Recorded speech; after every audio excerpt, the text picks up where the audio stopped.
What's up, and welcome back to Opposites Attract Podcast. This is Sonia Ramirez, your girl, and I'm sitting next to Miguel Ramirez. What's up, everybody? How is your day? How was your week? How is your life? Going.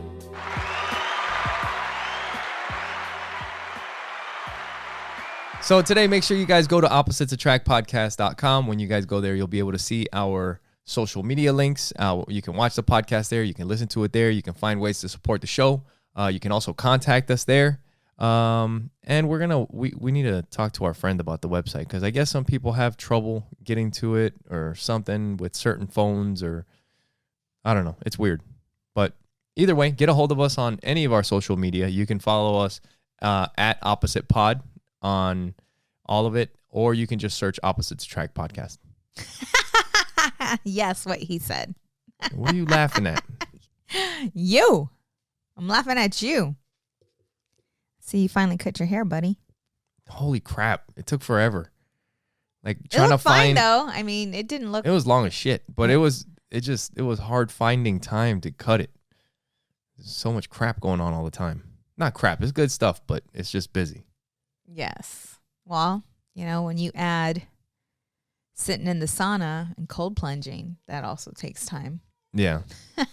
Right. Yep. So how has that been for you anyway? It's been good. Sadly, it's over now.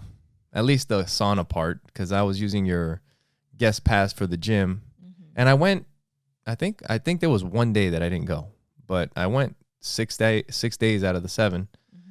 And I would do the sauna, and then I would get in the pool. Mm-hmm. But yeah, I'm going to get a little portable sauna so that I could do it here in the house. Nice. So, being in the sauna, what exactly is it that you do in the sauna? The other day we were sitting down at the kitchen table, and you were sharing an experience with me, and I would like for you to share your experience with our listeners. Yeah. I don't know why you got to make it like that. Like I'm not going to share it, or like I'd have a problem sharing it. But I was telling you, well, first of all, usually when I go in there, I told you the first time that I went in there, I kind of sat there kind of like a samurai, just chilling, not really thinking about much. But when you get used to it, I mean, you really can there's people on there on their phone, they're watching YouTube videos or whatever, which I'd rather not. I'd rather just kind of sit and chill and stretch. But the other day when I was in there, I'm getting back into training, like back to training jiu-jitsu. For those of you that have been listening the last couple of weeks, I hurt my shoulder. I thought I had maybe I did have a hurt rib. I thought it might have like torn cartilage or something, because I've had that experience in one of my lower ribs. So I've been having to like take it easy and not train again, which has been super frustrating. But the sauna's helped out a lot. Like, it's weird when you're in the sauna, all the pain just fucking goes away. Mm-hmm. It's weird. Like I'm stretching in every direction, and you don't feel anything. But I went to the doctor, I got x-rays and everything, and they said that, hey, you don't have any broken bones. Mm-hmm. Like, he started doing all the range of motion tests. Like, does it hurt here? Does it hurt there? He started touching me in places. And, but he's like, no, like, you're good to go. He's like, you're sore, and, it's like sprained, And he's like, so just take it easy. Don't go crazy. Like, he doesn't recommend fighting and sparring and all that. And I was like, all right, cool. I'll take it easy. I'll figure out I'll go to training, do the techniques. But I got back into it. And like you guys know, I've been talking about doing the tournament, that I am going to do the tournament in August. And, the last time that I was in the sauna was after jiu-jitsu, and, I had a good class. And when I was just sitting there, it was late too. When I first got in there, I was the only one, which is rare, because a lot of times there's other people. Like, at one point there was like 6 people in the sauna, when you go during the day, and I was just there by myself. And I did my samurai thing, where I just sat there and I just started like clearing my mind, like trying not to really think about much. I'm just kind of sitting there, and that picture keeps coming up. It's weird. I call it the samurai thing because that's what I see in my head. It's like meditating, not like it's like on a grassy hill mountain type thing, right? But it's just like all grass and hills and mountains around you. And you're just kind of sitting there. That's like what I see in my head, right? And there's something that I also did with Joey when we used to run around the block. You know, it's like those positive affirmations. And we've talked about it here, like the difference between saying these things and like not believing them. But there's a difference between saying it and not believing it, between saying it and believing it, and saying it and visualizing it and feeling it. There you go. It's different than just saying it and believing it. It's what you're, because it's what it's doing is I don't know how the brain works, how the body works. It's crazy. But it does something within where it's not just a thought anymore. It becomes real. Like it becomes part of you. And there's no doubt in your mind of who you are. Yeah. And what you're capable of. Yeah. And what you can do. Yep. Yeah. So while you're sitting there, that you're visualizing yourself as a samurai. Yeah. On this hill. Yeah. It's almost like from behind. Like you can kind of see, you're just kind of like, I'm just chilling there. So yeah, while I was in there, and I've also talked to you about like martial arts, and it's like a question that I've had, and I've even looked it up. Like I want to hear other people's like thoughts on it, which I'll do on my martial arts podcast. But like, what is a martial artist? Like, what is it that makes somebody a martial artist? Because it's not just, I mean, you have to train, you have to practice a martial art to be a martial artist, but I don't think it's just that. No, that's part of it. That's part of it. There's a whole lot of other stuff that comes with it. And for me, it's coaching. It's and it's like the sauna stuff. It's the cold plunge stuff. It's the stuff that you maybe don't want to do, but you force yourself to do the hard things. Right? I think that's part of it too, right? Yep, the mental endurance. So while I was sitting there in the sauna, I just started repeating to myself, I am a martial artist. And then I just started adding to that. I was like, I am a martial artist. And then to make it more specific, I said, I am a jiu-jitsu fighter. And then I know I have this competition coming up, and I know what I'm capable of, like I've talked about on the podcast. So I added, I am a world-class competitor. And that was it. That's what I left it at for a little bit. But then because I'm a psycho, at the very end, I added, I am the nightmare. Because that's also like a song that I heard. It's by Avenged Sevenfold. And like, it's your fucking nightmare. You know, and that's what, and it's crazy because when I was in the sauna and I'm saying it, like I'm breathing while I'm saying it. And every time that I would say, I am a martial artist, I would see in my head myself on the hill. And then when I would say, I am a jiu-jitsu fighter, I could see myself in the gym training. When I say I am a world-class competitor, I can see myself at a tournament on the mat by myself fighting somebody else. And then when I added I am the nightmare, I could see my opponent struggling. You know, like they want to give up. So while we're at the table, Miguel is sharing this with me. And I'm there just witnessing your transformation. Yeah. Like I've been witnessing your transformation for quite some time. And it's such a beautiful thing because you are tuning into a deeper part of who you are. Because like you said, you can say it, but until you feel it, you're not going to believe it. There's levels to this shit. There isn't there? It's like you can say it and not believe it. Right. You can say it and believe it. But when you can say it, believe it, and feel it, and see it, it's different. Matt, that there. It feels different. Yes. It hits different. Like I told you, it like does. the kids say, yes. it hits different. It does. And when you were sharing this with me, I saw your emotions shift. Yeah. And yeah, it's just weird. Your brain is doing something different. Like it is you. It's enlightenment. It really is. That's what enlightenment is. That when you get to that point, you realize that you are the creator. And you know what's cool too is that right now I'm doing this specifically for something. Right. But when you can start applying that to whatever the hell you want to do, that's going to make a huge difference. Yes. You know? Yeah. Yeah. It's cool. It and is. then right after I got out of the sauna, I took it right into the pool with me. I did the same exact thing in the pool. And I was telling you that the funny thing, because the sauna for me, and I don't know about for you, but the sauna's it's not bad. Like it sucks at first. Well, it sucks the first minute when you first do it, the first few minutes. But once you've done it a couple times, you're like, it's just hot. And if you live in Arizona, it gets fucking hot. You know what I mean? See, I'm past that. I'm just because I enjoy it. Like I love it. I'm in it when I'm in it. There's no second thought like, yes. This is going to suck. What I'm saying. Oh, I'm like looking forward to it. That's what I'm saying is that when you first do it, the first 5 minutes is you thinking that it sucks and you adjusting to being in the sauna.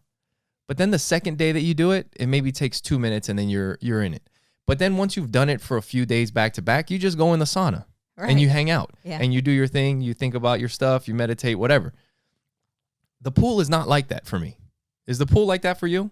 Go ahead. Share first. Because how is the pool for you? The pool fucking sucks. Like it's cold and it's not, it's weird because it's not like the sauna where I do the pool and it sucks the first day. And then the second day it's not as shitty. And the third day it sucks every time you fucking get in. Yeah. See, because the sauna does not suck for me at all. Yeah. But the pool, the pool, I'm just every like fucking time. I'm just like, ugh. It's like, ugh. And then you're gonna do it. Yep. It's like you put one foot in and then it's like, yeah. I think for me, the hardest part of getting into the pool is when I submerge. I don't waste time on that shit. Yeah, yes, because that's the worst part of it is when you have to submerge. And so it's like, all right, down I go. Yeah, because our pool has like 3 steps where you can kind of step in up to your shin, your ankle, and then you step down and it's like up to your knee. And then we have one last step where it's like up to your hips. Mm-hmm. And then when you finally step down into the pool, it's probably like up to your stomach. But then you have to like drop down for the rest of the way. And yeah, that's the part that sucks is when you're going to submerge up to your neck. Yeah. And for me, I feel that it is more challenging to do it the way we do it versus jumping in. Mentally, I'm talking about mentally. It's more challenging to step into the pool versus diving into the pool. If you're getting in the fucking pool, you're getting in the pool. I don't give a shit how you do it. Good for you. That shit sucks no matter what. Yes. But and the other thing that I talked to you about, what? Once you're in it, you're good, right? Like once I'm in it, once I'm submerged, now it's like my body, it seems like it's just adapting. Yeah. Right? And now, like you're able to open your eyes and look around. Yeah. Look at the trees. Look at life. Look around, bro. Yeah. Look at life. You see these trees, man? Yes. See this water? That's my jam. That's from I Spy. Yeah. Sonia likes to jump ropes to that song. Check it out. Yes. That's in the very beginning. But yeah. Now I was also, what's another weird thing about the cold pool is that when I wasn't doing it, or when we talked about that thing with Joey with the vacuum in the backyard, in the pool, the vacuum that scared him. The pool vacuum. That's from the last episode. If you guys missed that, gotta go check it out. But we have the pool vacuum that cleans up the pool, and it kind of came out and scared the crap out of Joey.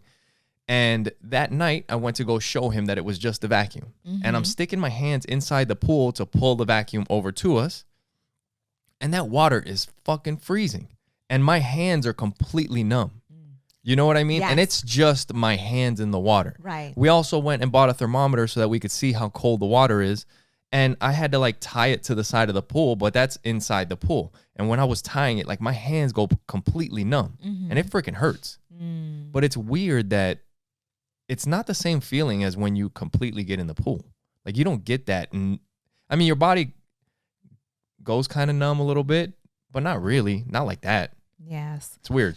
So, and the other thing is that our pool right now, we're in Arizona, so we're just doing it at whatever the temperature of the pool's at, which is like about 50. You know, you've been in like in 46, 48, 50 is what it's been at for like the last week. yes. And that is baby steps. Right. But the way I see it, it's like I'm moving my way up. Like Right. 7 minutes. You know what? I'm going to do 10 minutes next time. Yeah. But so when we buy our cold, what do they call it? Cold plunge tank or Or whatever. cold plunge tank, even if I'm in it for 2 minutes, like just 2 minutes. I think that's all you need. Mm. I don't think you need a lot. 2-3 minutes and you're good. Like I'll be ready mentally. I'll be ready. I'll be good. I'll be fine. We just got to do it a You couple know? times. Yes. I told you last night I almost fucking pussied out. His nipples look so hard; they look like they were gonna break off. And I couldn't see underneath because everything was shoved inside of him. No. Hard. So that is something that we have not. So We've some of joked, so we haven't told the side effects that they don't talk about is, dude, I think fucking literally the first time I got in that pool, I felt my fucking nuts go up inside me. I was like, am I gonna have to go back through fucking puberty or what the fuck? Because I was like, I think they're fucking gone. And then I get out of the water. Oh, what did you? I don't know if I mentioned this on the podcast, but I don't think we did. I think we had already been getting in the pool a couple of times, and you know, well, because we were doing it individually. Because I wasn't like I didn't want you. I'm doing this, and I know it's uncomfortable, and I'm like I don't need you around while I'm going through this, right? Like, and so then after I jumped in the pool, 3 times maybe? Then you decided to join me. Well, I think I was also working and stuff like that. Yes. And yeah, so and I was ready, to do this thing with you as well. And so the first time we did it, Miguel looks at my nipples and they're like, yeah, they were freaking about to break off. Yes, like yes. You said. And then I asked Miguel, hey, how are you doing down under? Yeah, and I'm like, holy. And he starts laughing. Like he pulls his pants. It was fucking funny. Out, like he pulls his pants and looks down and he just starts I was like, laughing. I wouldn't be impressing anybody with anything right now. And I told him, new podcast. Hard nips and tiny dicks. Coming to you soon. Dude, and we just started busting out laughing. So one of the times after we had both started getting into the pool, you know how you get sometimes, like you'll say something like, hey, we're gonna do something tonight or this and that. Yes. And I think it was your birthday. We're hanging out on your birthday and you were like, yeah, later on tonight we're gonna do this and that. And I was like, yeah, girl, you're gonna get it. Yeah. I was like, I'm gonna give you what you saw earlier today when I got out of the pool. I was like, no. You're like, oh hell no. You better come with more than that. Oh shit. But we used to joke around a lot because we're pretty funny together. We're pretty funny together. Yeah. I'm like, we should put some cameras in our houses. Like a fucking reality show. Would you guys watch that? Holy oh shit. my God. It would be freaking hilarious. They are OnlyFans. Yeah. But I wanted to talk to you a bit because there has been a huge transformation for you. Yeah. And I've been witnessing it. What, like in the last months or years? Like the or last, like what? It's all lit up to now, but when you look at it, it's like a switch was turned on. But I know that it wasn't just turned fucking on because being with me, I've always been very spiritual and very in tune with, just myself and you have always, you, as I'm growing, you're growing. And that's what's made it work so well. Yeah. Because even if one of us decides that they're going to start to grow in a direction, whether it's the marriage, parenting, self Yes. healing, whatever it is, Anything. like me hiring a coach, working Yeah, out. exactly. You know, it's like, you're not going to be the only one working out. We're working out together. We go and we box in the front yard, and our neighbor's like, get the hell out of that, you two being healthy. Yeah. You know? Yeah. But it's like, we do things together. Yeah. And I know that is what kept our relationship just growing to the next level. Yeah. I think it's that. And also, like you said, when you're working towards something, because that David Goggins book that I was just listening to, never finished, where he talks about him being a weekend warrior, where you're maintaining. If you're maintaining, you're not just maintaining. There is no such thing as maintaining. Right. You're either growing or you're not. Right. And yeah, I've been more like trying to be more aware of everything and taking stuff in. And what's up? You're getting excited. Your coffee, I see it rocking. You're going to be wearing it soon. But yeah, like just paying attention to stuff, like seeing why things are the way they are. Maybe not taking like just people or information. Like find out, look it up. See if there's another side to this opinion, or where could this be coming from, or learn something or whatever. Being curious. Yeah. That we've done, and that I've done for a long time. Like, you know me, I fucking research everything. Right. But there is something, there is a time when I've kind of felt the way I feel now. But because of the awareness and the growth that's happened, because that time was when I used to run like fucking crazy. I would wake up, like the discipline was fucking nuts. It was on point. I would wake up every morning, 4:00 in the morning. You couldn't tell me shit. I did that shit for like almost 2 years. Every morning I would get up and run 3 times a week. I would get up and work out at 4 a.m. without skipping. Thanksgiving, it didn't fucking matter. I did it every day. And or whatever that schedule was, I kept it. What was pushing you back then, though? What kept you self-disciplined? What kept you pushing? What was the motivation behind it? There you go. I'll tell you what started it and what kind of threw me off. So it's kind of like this jiu-jitsu tournament. It was something that, well, in a different way, because I knew that it was something that I didn't want to do. I would tell myself that I didn't enjoy running, just like I tell myself that I don't really enjoy fighting, which is bullshit. It's because it's hard. But when you get into it, when you're fucking 5-6 miles in and you can look around and see the birds chirping and you can see how beautiful it is outside, running doesn't fucking suck. It doesn't. When you can push past the lungs breathing, the legs burning, it doesn't suck. You just fucking say that shit to yourself. Fighting doesn't suck. It sucks getting smashed. But when you can work your cardio up, when you can start thinking clearly, when you can start putting moves together, it doesn't suck. You know what I mean? So you have to get past that point of the suck to where you're going to enjoy it. So when at that point, I started I would tell myself that I hated running, which I didn't, and I learned that. And then I decided that I wanted to do a marathon, right? Yeah. Because I was like, there's a marathon out here that comes every February. And I was like, I want to do that marathon. I was like, and I know I can do it. So I would just do it all the time. But what ended up taking me off of that was that I ended up getting into jiu-jitsu.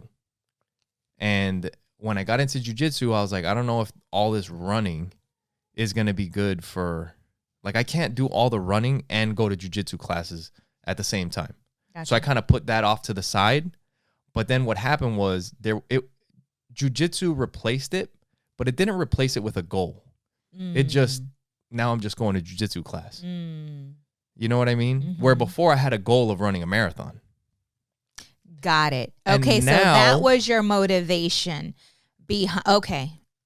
And now I'm feeling the same type of things that I was feeling then because there's another goal.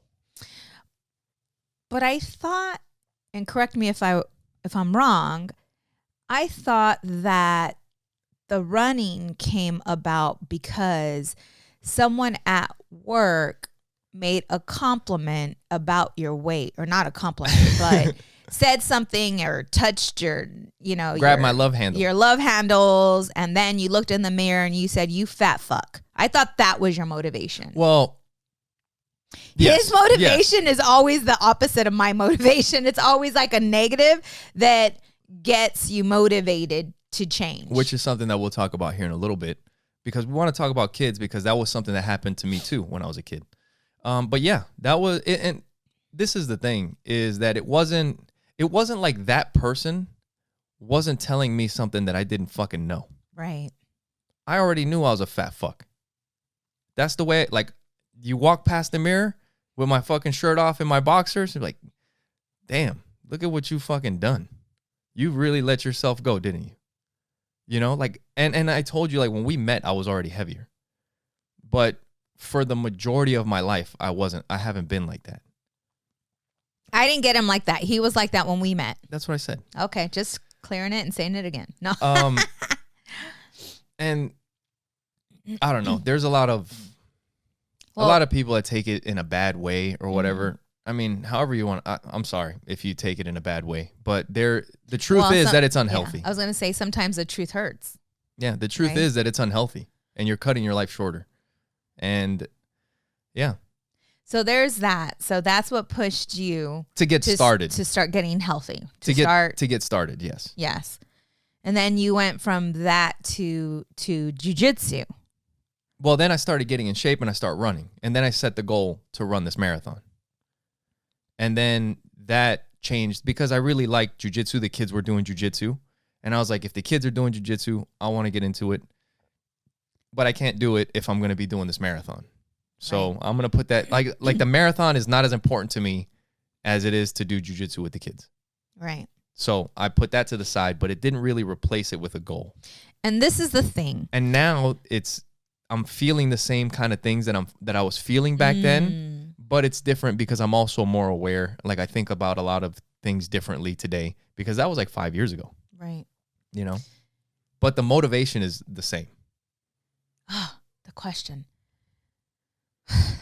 Okay, so I had a question I was going to ask you. I need a pad because there's times where I'm listening to you. Yeah, I have a question relating to that, but then I get really in tune to listening, and then I forget the question. That happens all the time. You know, but with all of that, while you're doing these things to challenge yourself physically, you are also challenging yourself mentally as well. And you're growing with it because whenever we make a decision that we want to get better at something or challenge ourselves, we tend to read more, listen to more audiobooks. We start doing what we need to do to learn more about what it is that we're doing, because there's going to be a day where it's going to become very challenging.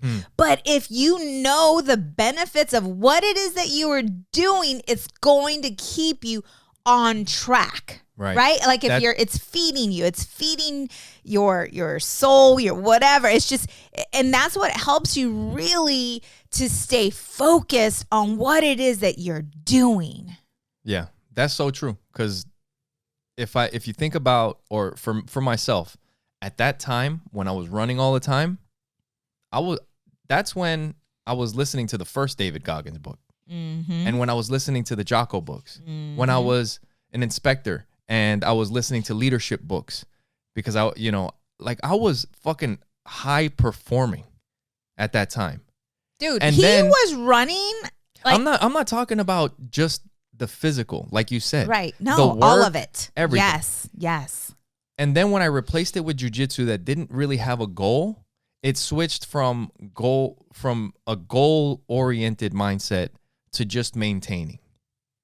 And when you're just maintaining, the books kind of tapered off. And it got replaced by stupid YouTube videos or whatever else is just going to fill that fucking time. Right. And now that there's another goal and the focus is different, the books are back. Right. The research is back. Yes. The growth is back. Yes. And that's like David Goggins was talking about that in his book Never Finished.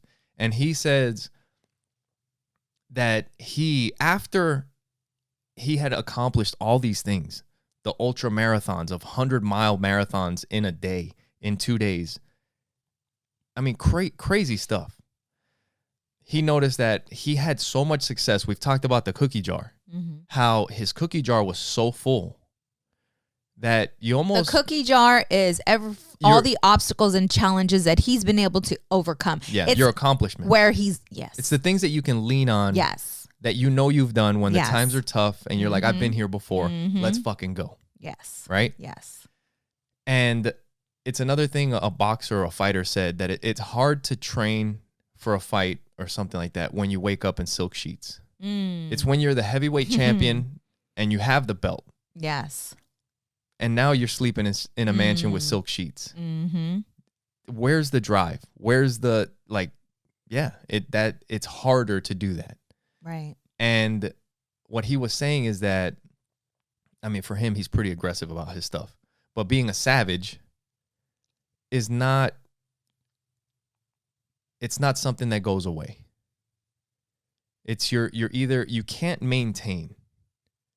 You got to continue You have to push. continue to push and grow. Yes. And he was talking about how after he had accomplished all these things, one of the things that drives him is like nonprofit stuff, doing things to help other people.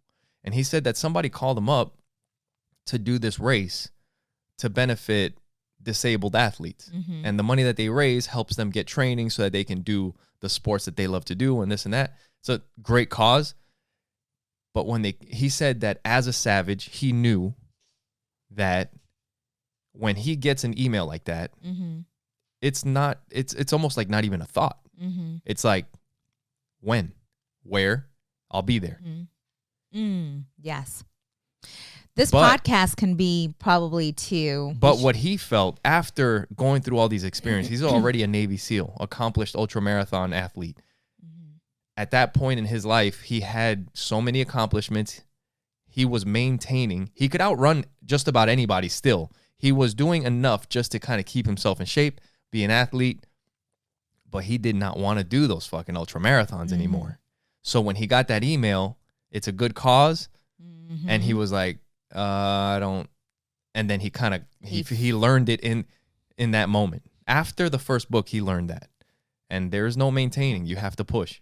But it was being aware of himself and how he felt when that email came to him, where he felt his body contract, like, ugh. And then recognizing that and be like, all right, dude, you're doing it.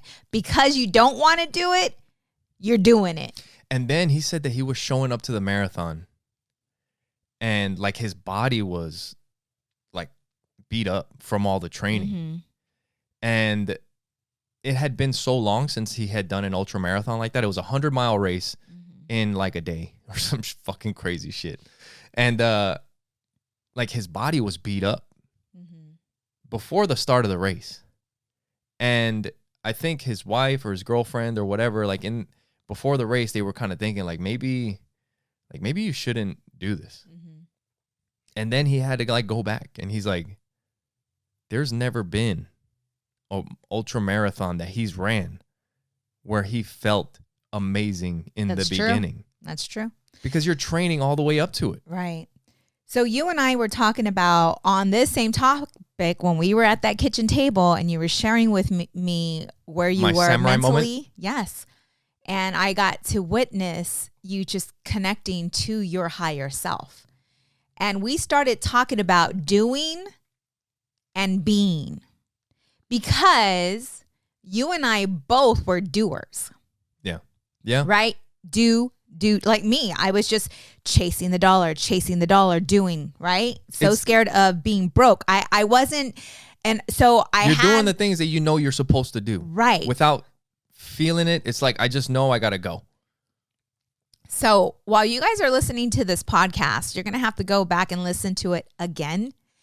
And when you listen to it again, I need you to listen to this podcast as if this podcast is directed to you, at you, because then you can check in with yourself and ask yourself, who am I being? Like, where am I at in my life today? How am I showing up in my life? Start questioning how you're being, right? And so we were talking about doing and being, because when you're doing, you have that short-lived feeling accomplished, kind of, right? Yeah, the but it's for accomplishment. that moment. It's for that moment, and it stays for a bit. But once that achieve, whatever you achieve is done, that feeling, because there's no feeling, you were just doing. It's like now you're chasing the next thing. And you know what? You also aren't feeling it while you're doing it. Exactly.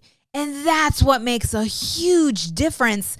A huge difference, because once you are aware, right? You're mindful, like you're being mindfulness. You're aware of why you're doing what you're doing. It's just not, you're not doing, trying to fight a fear of Or not just being worthy, or the fear of being broke. You know what I'm saying? Or you're just working towards a goal. Right. You're now, when you shift from doing and being, now it's like exactly This what is you're me. explaining. This like, is me. It's knowing why you're doing it, seeing you, like visualizing who you are. You're working on yourself, not only physically, but mentally, emotionally, all of it. Like, you know exactly where you are. That's when you step into being, like how you're showing up. Yeah. Yeah. Right? And the things that you're doing, why you're doing them. And I think for a lot of us, even you and I, that's the part that we were disconnected from, was the being part. Who are you? Right? Like, who are you inside? Like, being able to connect to that higher self of awareness, I think, is what's missing, or what was missing from us anyways, right? Yeah. I really like how that book, The Power of Now, how he talked about, because I was going to say, like, we've accomplished a lot of shit. And we've accomplished a lot of things without being, just from the drive of doing. Right. Or the drive of fear of not Right. having or losing. Whether it was the fear or whether it was a goal or whatever, we've accomplished a lot of stuff. But it is different when you feel it, when you see it, when you visualize it. Like, yes. Like I said, when you're working towards it without all that, you work hard and you just work towards the goal. Right. And you're doing it, and it's harder. It's harder because you have to fucking push through all the negative shit that it keeps coming at you. Right. And that is good too. That's good too, to fucking push through all right. that. Yes. To have all these negative thoughts. I'm not fucking good enough. I'm not this, and you fucking do it anyway. That's a good thing too. But it's also different when you can see it the other way. I am. Yeah. And I'm fucking gonna do it. Right. How do you get into that? How do you switch it? What is there something that you can think of that makes it to put you in that state of mind? It's releasing trauma. It's releasing fear. It's letting go of all the freaking false beliefs that you have about yourself. It's doing mirror work. It's looking in the mirror and seeing yourself from the inside out. Yeah. And at times it's difficult to do if you don't know how to do it. And I think with like I've felt that since 2011 through my spiritual experience that I had, right? That there is when it came to me. But I didn't know how to tune into that because there was still fear living within me. I didn't see my power. I didn't see that I was I knew like the life that I created was through the decisions and actions that I made, all the doing. There you go. But to believe in myself 100% where really failure is just not an option. You know what I'm saying? And what I mean failure is because there's no such thing as failure.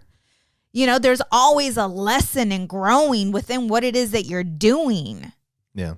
Nothing's a failure in your life if you use it for good. Yeah. And I've never really seen it that way until I started to become more mindful, more aware of who am I being. And it took a lot of self-reflection. It took a lot of looking in the mirror and being so true and honest with how I'm showing up in the world. Failure is different when you're doing and when you're being. Yes, because exactly. when you fail, when you're doing, you feel like a fucking loser. Exactly. And when you fail, when you're being, it feels like it's just part of the journey. Yes, it's part of the adventure. It's part of learning to get to the next level because there like, are all right, levels. This happened. What's next? It's like when I hurt my shoulder, you know, it's like the passion didn't change. The fire was maybe even higher. Like nothing, none of the nothing changed. This is just part of the story, you know? That's why I say people, when they think about purpose, like, what's my purpose? Why am I here?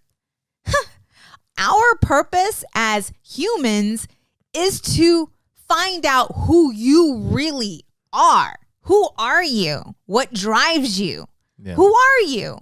You know, and when you look back at how we were raised, the parents that we have, the people that were in our life, mentors, guides, teachers, friends who gave us shit, or not friends, but people who teased us. You know what I'm saying? Even as kids, it was all part of your adventure. It was all part of the journey to help you get to where you are. But so many people get stuck in the obstacle and the challenge that they don't see the light, and they continue to live in the darkness because they can't see the light.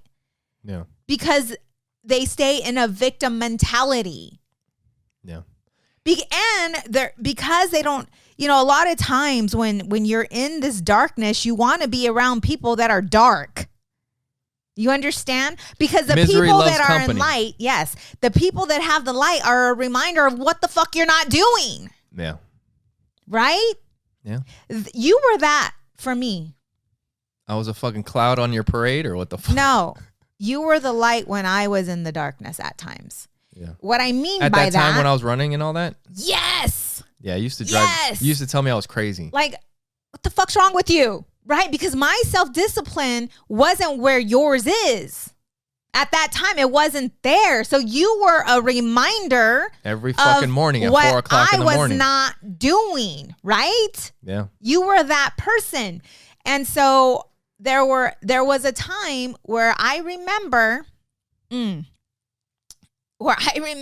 just being with you. Like, seriously, like it was like a jealousy.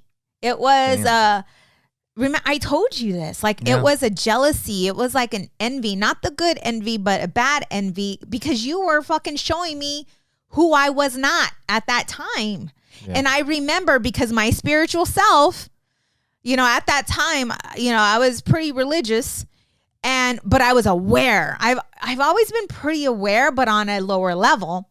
And when I started to feel this energy in my body, I'm like, this is not right. Like, this is the man that I love. Where is this coming from? And I'm like, all right, enemy, because that's what I would call it back then. All right, enemy, I see you. And you are not part of me. Yeah. Because I am light and I am love. So I don't know what the hell this is I'm feeling, but you're getting the fuck out.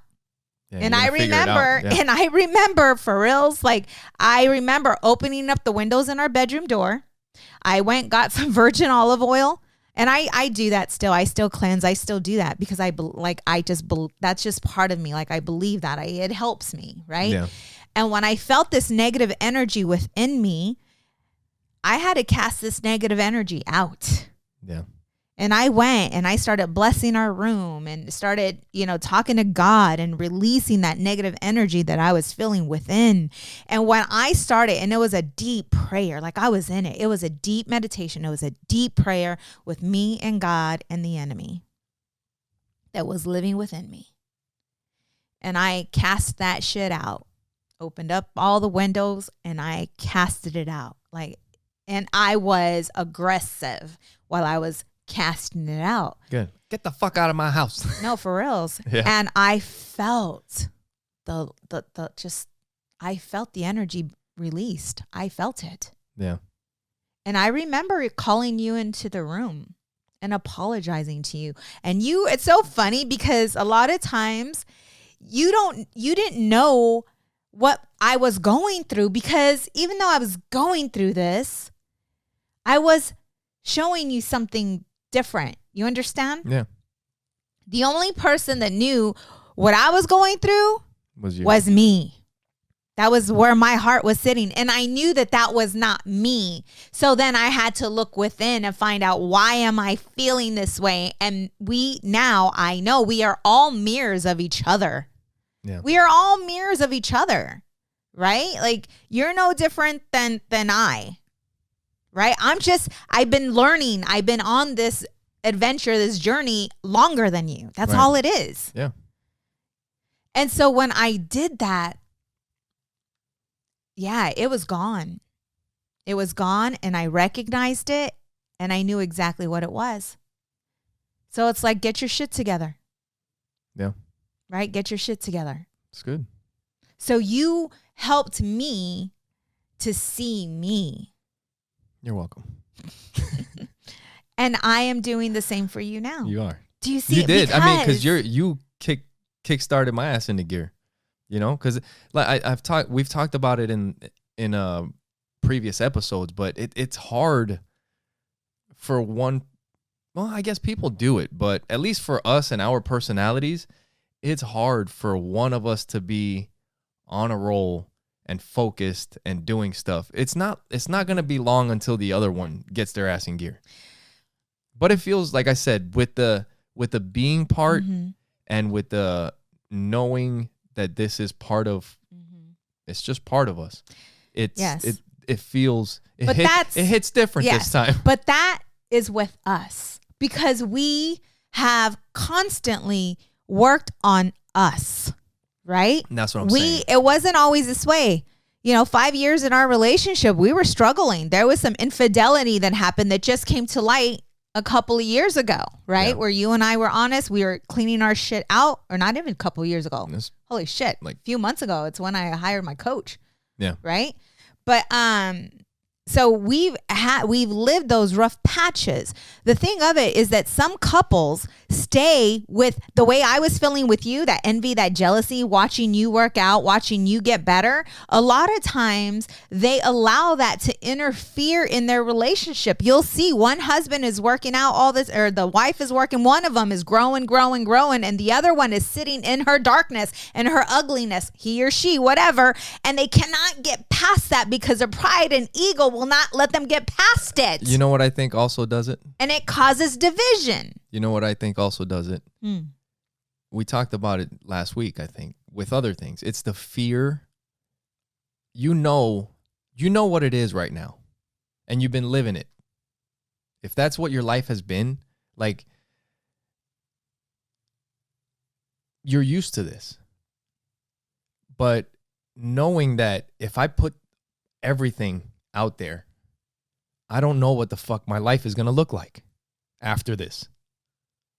There's some doubt of, if I put all of myself out there, it could change everything. And I don't know what that's going to be. I know what it is now, and we can maintain this for now, but it's the fear of the unknown. I don't know. Do you know what I mean? Or no? No, I got lost. Anyway. But, before we move on. Well, go ahead. There's more. Because I know that there are some couples watching this that are struggling. And they were where we were at during that time. What I'm saying, like the infidelity part, right? What we were talking about. Yes, okay. It's like life, it's either life is good or life is challenging. It is what it is. But you know what it is. But if if I put it all out there, what is it going to turn into? I don't know. You know what I mean? Like The truth. everything could When change. you're saying putting that out there, you talking about the truth? Yes. Like yeah, like talking about the infidelity in that situation. Yes. The infidelity and all that. This could change everything. Yeah. I mean, and it's the fear of not knowing what the hell your life is going to look like. Yes. With you and I, when I came out and I told you, we were at a great place in our relationship. Even still, though. Right? Right? Right. I knew where you and I were at that time in our relationship that we were going to be okay. I knew that. Yeah. But the thought of me hurting you is what got me. The thought of, because I knew like our relationship was in such a good place, and that made it even harder too. Yeah. And I knew that something had happened on your end, so I had to also be ready for that shit too. Yeah, there's like something that just overshadows everything. But it's breaking free from that and forgiving and loving and moving on, because we did not skip a beat. No, it was like right then and there. It was like, we're good. Like we did not. It's like, what else are we going to overcome? Yeah. What else is going to help our relationship to become stronger? Add it to the journey. Right. Like this is our story. But there are some couples out there that are feeling stuck. Maybe and feel disconnected from their significant other because one is growing and one is not. And so instead of growing together, they're growing apart and they're feeling disconnected. We have nothing in common, this and this and that. And maybe it's the kids that are holding them together. But I'm telling you right now that you can get to where we are. What would you say to somebody? Because I've heard this before. I mean, for us, it's been awesome. I mean, and that's just been our experience, but it's not always the way our relationship is, right? Like when we were going through a rough patch, like we were both going through the rough patch. And then when we're working on it, we're working on stuff together. And it's always kind of been that way. Mm-hmm. And a lot of times it's not like that for people. Right. A lot of times it's one person decides like, I'm fucking sick of this shit. I'm going to clean my shit up. And it's going to start with working out. Mm-hmm. It's going to start with getting up early. It's going to start with prioritizing the shit that I need to do and executing and all that stuff. And like you said, it's a mirror. But sometimes the other person,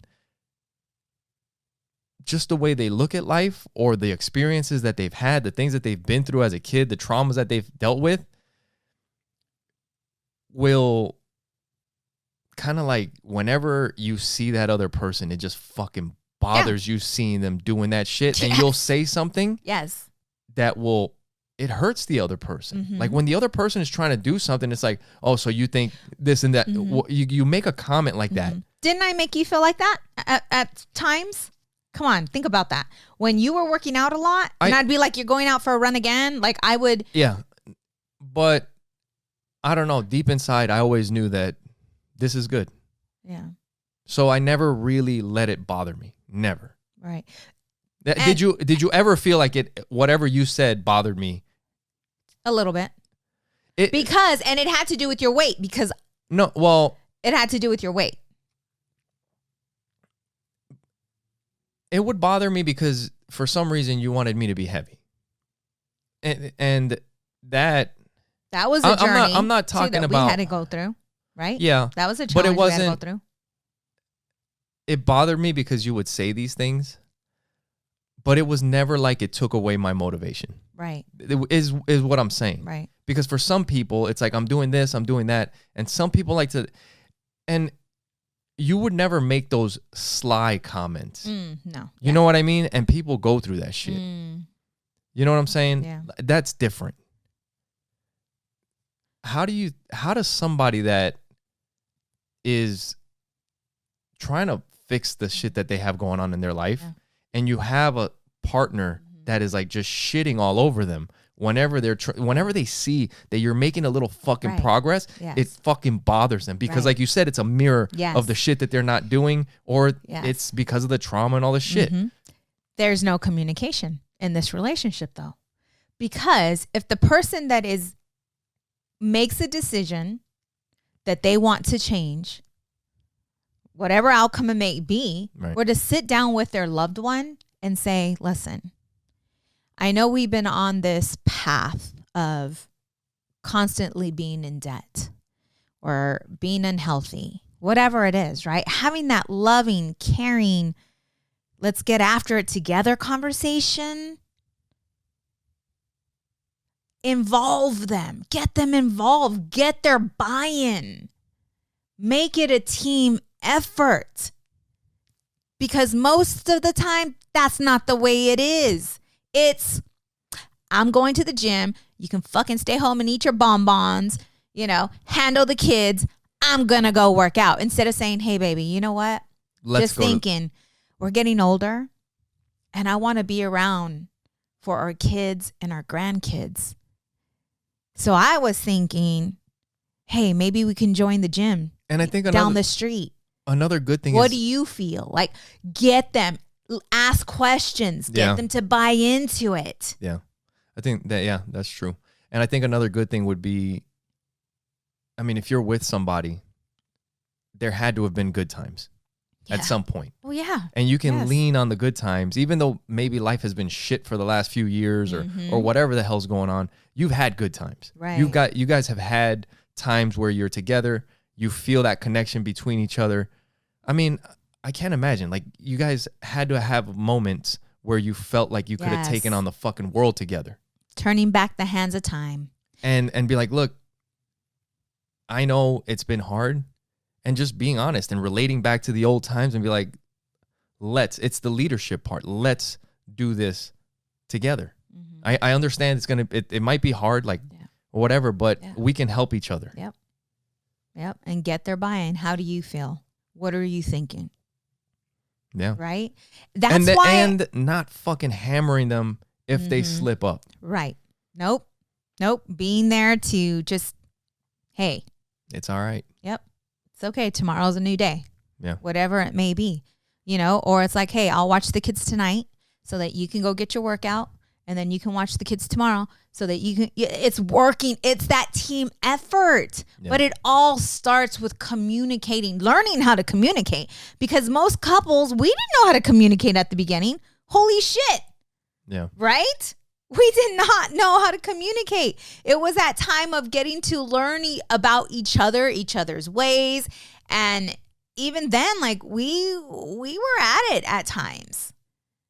Yeah. It was challenging. But the one thing you and I always had, well, you more than I, was not giving up. Because I know at the beginning, I would throw divorce out. Like, yeah. Right? Yeah. But then when I recognize the type of man that you are, that's when my wall was like, okay, he's real. He deserves your love. Yeah. Right? And it's funny because I know that day. I know that day when my switch was turned on. When I got to really see you for who you actually are.